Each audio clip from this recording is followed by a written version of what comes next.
برکتوں کا مہینہ، نعمتوں کا خزینہ، کیونکہ اس ماہ میں اترا قرآن۔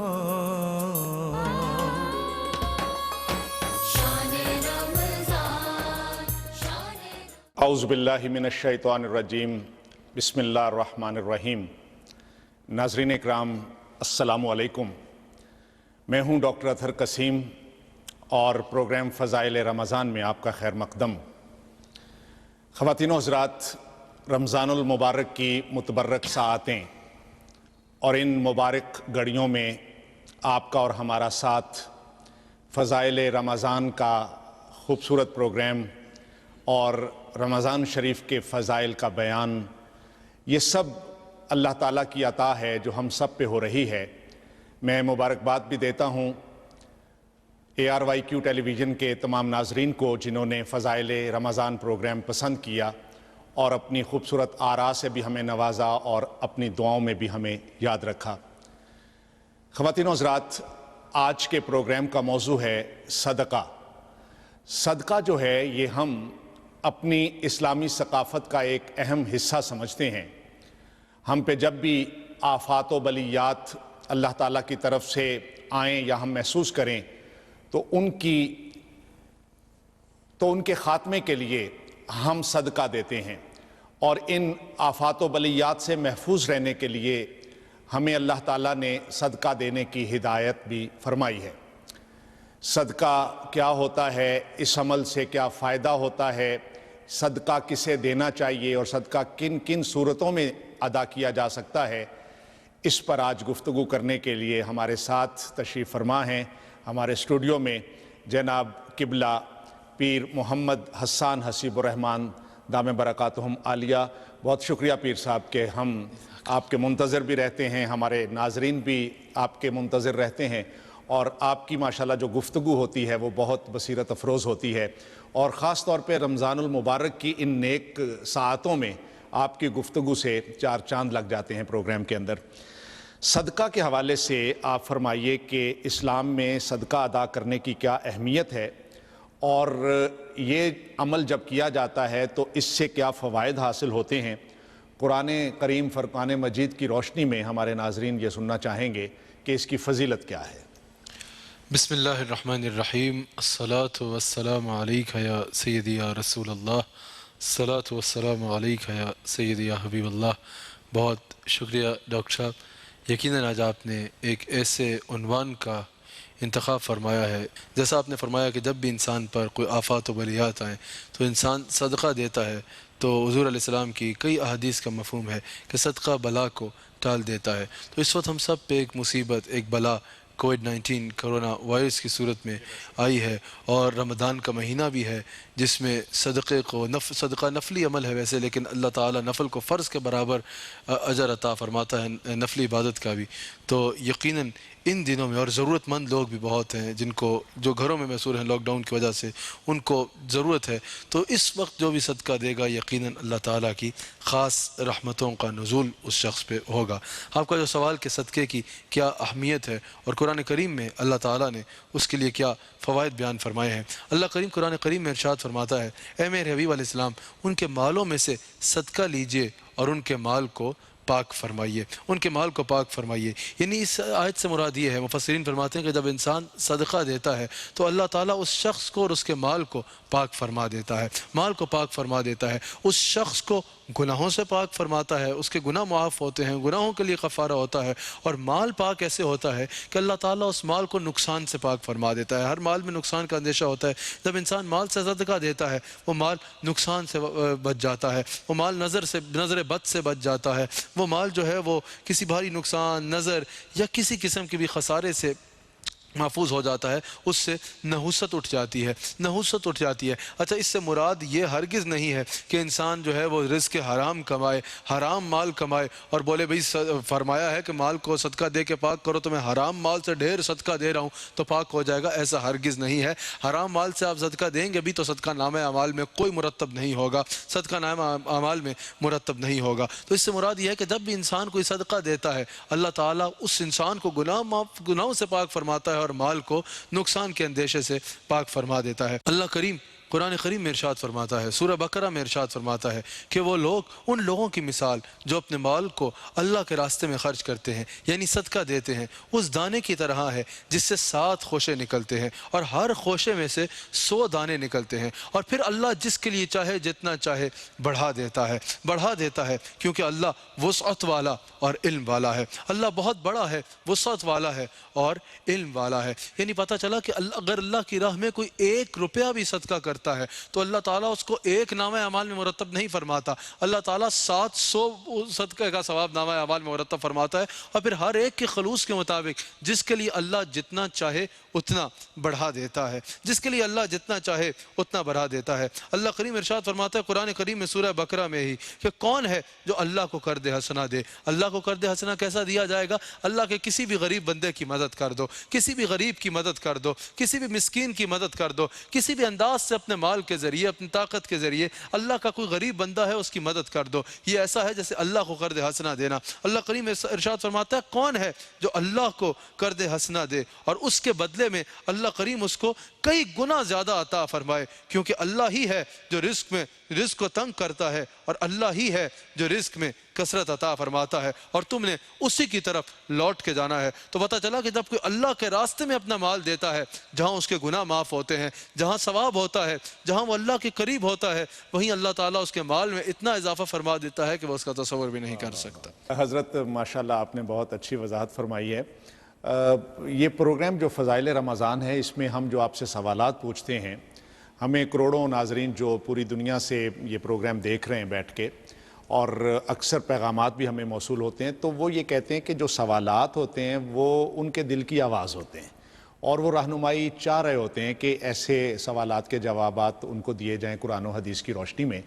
تو ایک سوال جو ناظرین کے دل میں بھی ہوگا اور اکثر لوگ جو ہے وہ خیال کرتے ہیں کہ جب ہم صدقہ دیتے ہیں اپنے مال میں سے تو ہمارا مال کم ہو جاتا ہے ظاہری طور پہ، کہیں ایسا نہ ہو کہ ہم مال میں سے صدقہ دیتے دیتے اتنے غریب ہو جائیں کہ خود صدقہ لینے کے قابل ہو جائیں۔ اس حوالے سے آپ روشنی فرمائیے، ڈالیے کہ کیا رہنمائی ہونی چاہیے عوام کی۔ حضرت اس کے لیے انسان کے پاس پختہ ایمان ہونا ضروری ہے۔ معجم الکبیر میں یہ حدیث موجود ہے، حضرت عبداللہ بن عباس رضی اللہ تعالیٰ عنہ حدیث کے راوی ہیں۔ حضور علیہ السلام ارشاد فرماتے ہیں کہ صدقہ مال میں کمی نہیں لاتا۔ حضور ارشاد فرماتے ہیں کہ صدقہ مال میں کمی نہیں لاتا، اور جب کوئی صدقہ دینے والا اللہ کے کسی غریب بندے کو، کسی مستحق کو صدقہ دینے کے لیے ہاتھ بڑھاتا ہے، اس سے پہلے کہ وہ صدقہ مستحق کے ہاتھ میں پہنچے، اللہ کریم اس کو اپنے دست قدرت میں لے لیتا ہے، اللہ کریم اس کو اپنے دست قدرت میں قبول فرما لیتا ہے۔ یعنی یہ امر اللہ کی بارگاہ میں اتنا جلدی ایک تو قبول ہوتا ہے کہ جب کوئی صدقہ دینے والا اللہ کی راہ میں کسی مستحق کو، کسی غریب کو صدقہ دیتا ہے، اس سے پہلے کہ وہ مال مستحق کے ہاتھ میں پہنچے، اللہ کریم اس کو اپنے دست قدرت میں قبول فرما لیتا ہے۔ بخاری میں یہ حدیث موجود ہے، مصطفیٰ جان رحمت صلی اللہ علیہ وآلہ وسلم ارشاد فرماتے ہیں کہ جب بندہ اپنے رزق حلال میں سے صدقہ دیتا ہے تو اللہ کریم اس کو اپنے دست قدرت میں قبول فرما لیتا ہے، اللہ کریم اس کو اپنے دست قدرت میں قبول فرما لیتا ہے، اپنے دست قدرت میں لیتا ہے، اور پھر حضور فرماتے ہیں اللہ اس کی پرورش فرماتا ہے۔ جو پھر آگے حضور کے یہ حدیث کے الفاظ ہیں، جیسے تمہارے پاس کوئی بچڑا ہو یا اونٹ کا بچہ ہو،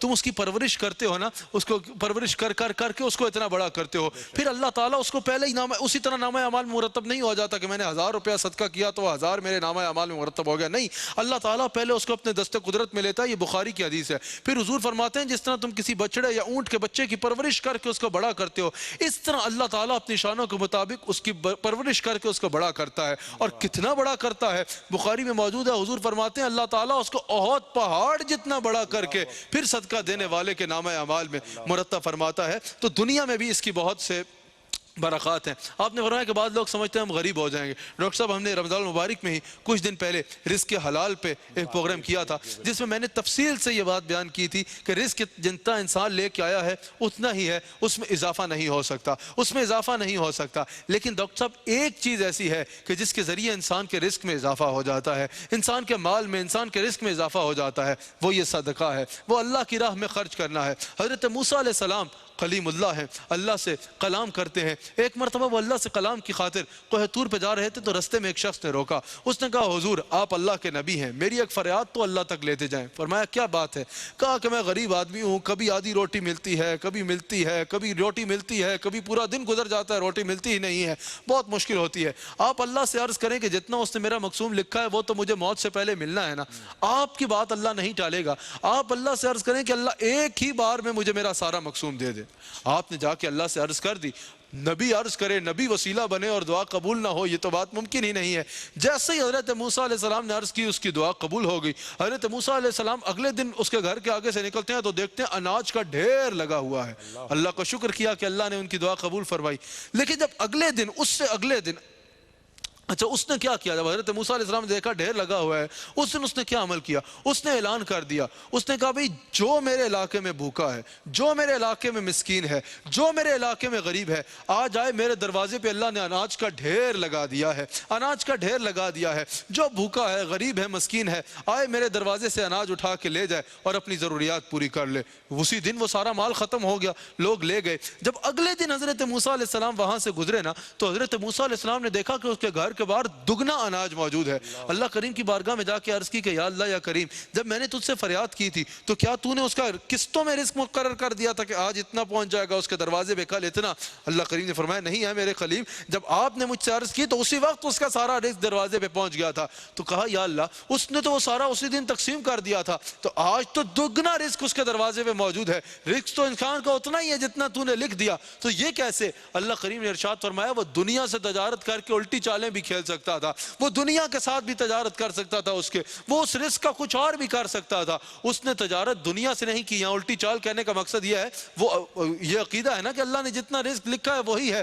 وہ سوچ سکتا تھا کہ میں دنیا کے کسی طریقے سے اس کو بڑھا لوں، لیکن اس نے تجارت کی، لیکن دنیا کے ساتھ نہیں کی، اس نے تجارت میرے ساتھ کی، میرے بندوں میں مال تقسیم کر دیا، میرے ساتھ تجارت کی۔ اب جب تک وہ زندہ ہے اور یہ عمل جاری رکھے گا اس کے دروازے سے اناج ختم نہیں ہوگا۔ یہی وجہ ہے ڈاکٹر صاحب، ہم نے لاہور شہر میں بڑے بڑے لوگوں کو دیکھا ہے، ایک دور میں بڑا مال ہے، کچھ عرصے بعد سڑک پہ بھیک مانگتے نظر آ رہے ہیں۔ ہم نے اسلام آباد میں بڑے لوگوں کو دیکھا ہے، بڑا اقتدار ہے، کچھ عرصے بعد جو ہے ان کو کوئی سلام نہیں لے رہا۔ ہم نے دیکھا ہے، لیکن لاہور میں داتا علی حجویری کے دروازے سے ہزاروں سال گزر گئے، لنگر ختم نہیں ہوا۔ اسلام آباد میں خواجہ عبد الکریم کے دروازے سے سینکڑوں سال گزر گئے، لنگر ختم نہیں ہوا۔ اس کی وجہ کیا ہے؟ انہوں نے تجارت اللہ کے ساتھ کی ہے، قیامت تک ان کے دروازے سے رزق ختم نہیں ہوا۔ اللہ اکبر، اللہ اکبر۔ بہت خوبصورت آپ نے وضاحت کی، اور خاص طور پہ قصص الانبیاء سے آپ نے جو مثالیں دی ہیں، اس سے یہ بات ثابت ہوئی قبلہ کہ صدقہ دینا ایک صالح عمل ہے۔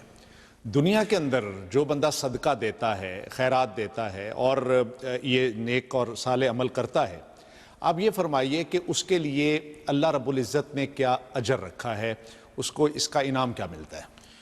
حضرت دنیا میں بھی صدقے کی بہت سے انعامات ہیں، نزا کے وقت بھی صدقہ کا بہت سارے انعامات ہیں، قبر میں بھی صدقہ کام آئے گا، اور قیامت کے دن میزان پہ بھی صدقہ کام آئے گا، اور پل صراط پہ بھی انسان کو صدقہ کام آئے گا۔ ایک ایک بات پہ حضور علیہ السلام کی احادیث موجود ہے، روح البیان میں یہ حدیث موجود ہے۔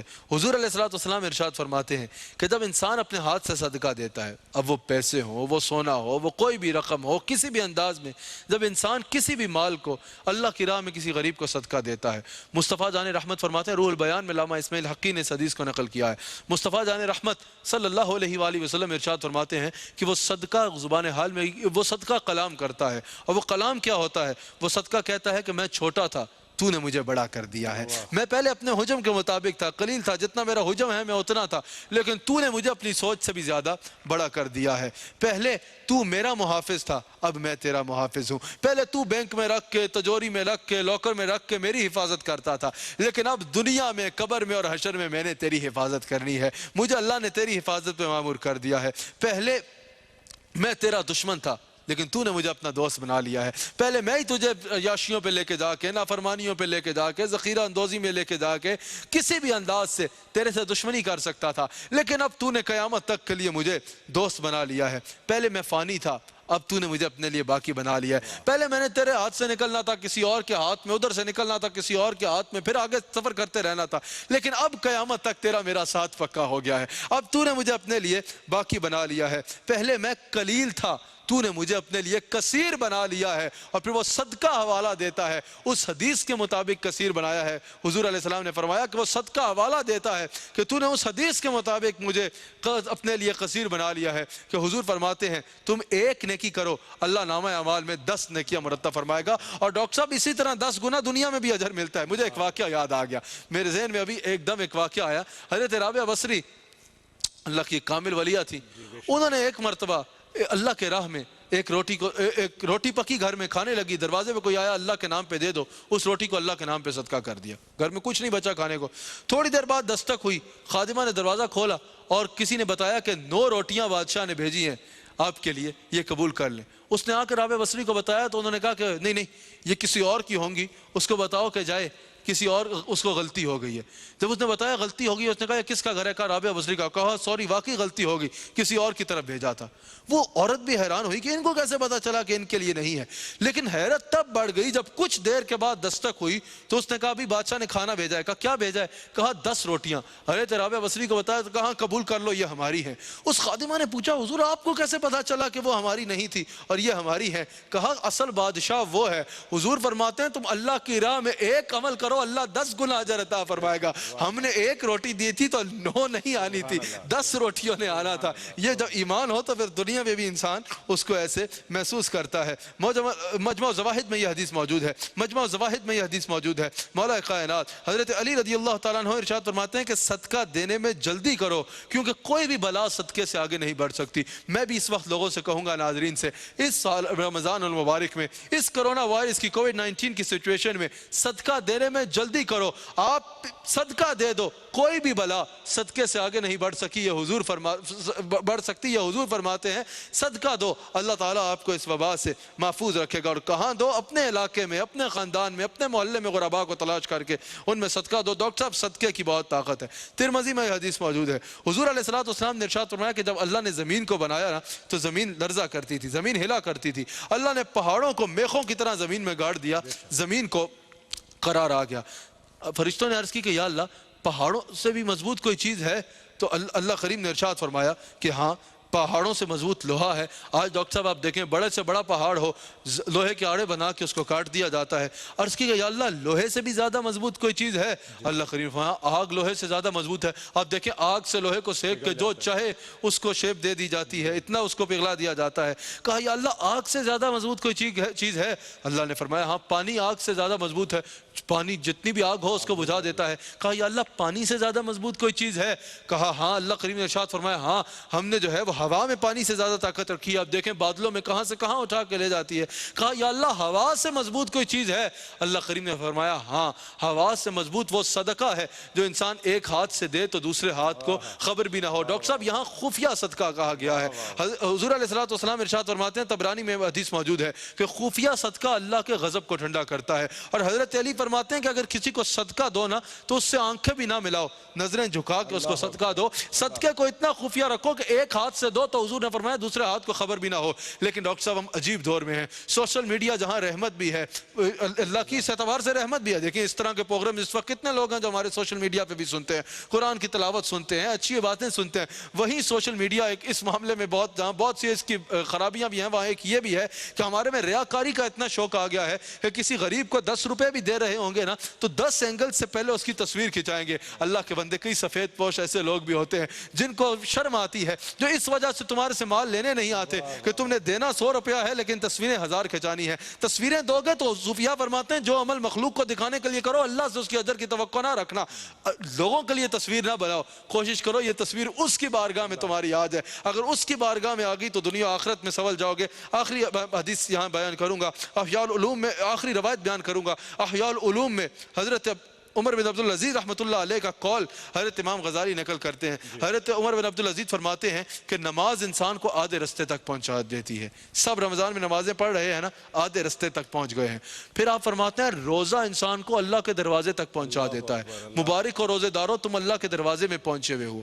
پھر وہ فرماتے ہیں کہ صدقہ اللہ کی بارگاہ میں حاضر کر دیتا ہے۔ یار جب آدھا رستہ طے ہو گیا، دروازے پہ پہنچ گئے، 2 صدقہ اور اللہ کی بارگاہ میں حاضر ہو جاؤ، اللہ نوازے گا۔ ماشاءاللہ ماشاءاللہ۔ حضرت صدقہ جو ہے کچھ احباب جو ہیں معاشرے کے لوگ وہ صدقہ دینے کی اہلیت استطاعت رکھتے ہیں، کچھ ظاہر ہے کہ وہ صدقہ لیتے ہیں جن کے مالی حالات بہتر نہیں ہوتے، تو کیا ایک فلسفہ ہے اس بات میں کہ کیا جو صدقہ لیتا ہے وہ صدقہ دینے کے اجر سے محروم رہ جاتا ہے؟ آپ یہ فرمائیے گا کہ وہ کون سے ایسے اعمال ہیں، دیگر اعمال، جن کو اگر کیا جائے تو صدقے جتنا اجر کوئی انسان حاصل کر سکے جس کو مالی استطاعت نہیں ہے کہ وہ صدقہ دے سکے؟ صدقہ لینے والے کے لیے بھی اور جس کے پاس مال نہیں ہے اس کے پاس بھی صدقہ دینے کی یہ طاقت موجود ہے۔ حضور نے فرمایا مال والا مال سے صدقہ کرے، علم والا علم سے صدقہ کرے، اگر علم ہے اس کے پاس تو وہ نفع بخش علم کسی اور کو سکھا دے، یہ نامہ اعمال میں صدقہ مرتب ہوگا، اور طاقت والا طاقت سے صدقہ کرے۔ بخاری میں حدیث موجود ہے، حضور فرماتے ہیں کسی بھی انداز سے کسی غریب کے کام آ جاؤ، کسی ضرورت مند کے کام آ جاؤ، اللہ نامہ اعمال میں صدقہ مرتب فرما دے گا۔ اگر رستے سے کوئی تکلیف دہ چیز بھی اٹھا کے سائڈ پہ رکھ دیں گے، حدیث کے مطابق نامہ اعمال میں صدقہ مرتب ہوگا۔ کسی کو مسکرا کے دیکھ لو، حضور فرماتے ہیں مسکرا کے دیکھنے سے اللہ نامہ اعمال میں صدقے کا ثواب مرتب فرمائے گا۔ کسی کے قرض کی مدت میں کسی غریب کو قرض دیا ہو، اگر وہ غریب مسکین ہے، وہ کہے کہ میرے قرض کی مدت میں اضافہ کر دو، انسان جتنے دن کا اضافہ کرے گا روزانہ اتنے مال کے صدقے کا ثواب ملے گا، مال بھی واپس مل جائے گا۔ ماشاءاللہ ماشاءاللہ، بہت بہت شکریہ پیر صاحب، آپ نے آج اور اس صدقہ میں کے حوالے سے ایک اضافہ کرنا چاہوں گا، تسبیحات پڑھیں، اللہ اکبر کہیں، سبحان اللہ کہیں، لا الہ الا اللہ کہیں، اس سے بھی نامہ اعمال میں صدقہ مرتب۔ واہ واہ، آپ نے جو طریقے بتائے صدقہ کا اجر لینے کے لیے، میں سمجھتا ہوں کہ ہر مسلمان یہ کر سکتا ہے، اور خاص طور پہ ملت اسلامیہ کے اندر ہمیں رواج دینا چاہیے ایسی تمام باتوں کو جن سے ہمیں یہ اجر ملے۔ بہت شکریہ پیر صاحب۔ اپنے میزبان ڈاکٹر اطہر قسیم کو اجازت دیجیے، اللہ نگہبان۔ برکتوں کا مہینہ، نعمتوں کا خزینہ، کیونکہ اس ماہ میں اترا قرآن۔ شان رمضان، نعمتوں کا خزینہ، کیونکہ اس ماہ میں اترا قرآن۔